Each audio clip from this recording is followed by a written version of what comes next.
So Miracle Mile was our favorite shopping street. And I used to come over here and have the kitchen sink of ice cream at Jan's Ice Cream Parlor, go to the Miracle Theater, go to the Choral Theater, go to the Gables Theater. We had 3 movie theaters in those days. And as a young person, I would attend movies in all 3 locations. So I have those great memories. Of course, Venetian Pool.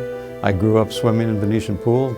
But those are some of my childhood memories of the Gables. When I got older and I was in high school and I started dating, if I was lucky, I'd get a date with a Coral Gables girl, and then I could never find the street.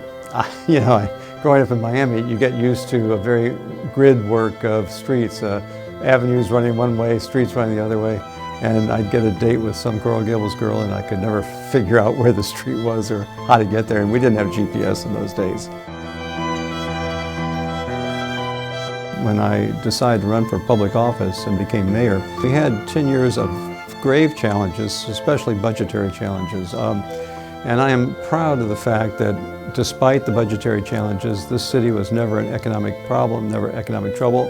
A lot of what we were doing through those years was we restored the entrance to Coral Gables up at Country Club Prado. We restored DeSoto Fountain. We restored Venetian Pool.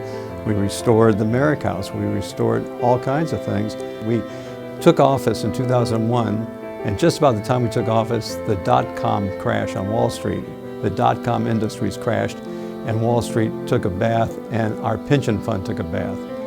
Then we had the 2 back-to-back hurricanes. We had Katrina and Wilma. And we hadn't even cleaned up from Katrina before Wilma struck. And we had piles you may not remember. There were mountain piles we tried to open the streets and open everything immediately. But to do that, we had to collect the trash, and we couldn't get it to the dump sites that fast, so it had to be collected in dump sites in the city. Then the Great Recession hit. And the Great Recession crippled everything about it. It crippled our tourism industry, it crippled our housing prices, it crippled the holdings that we had, it crippled our pension fund holdings.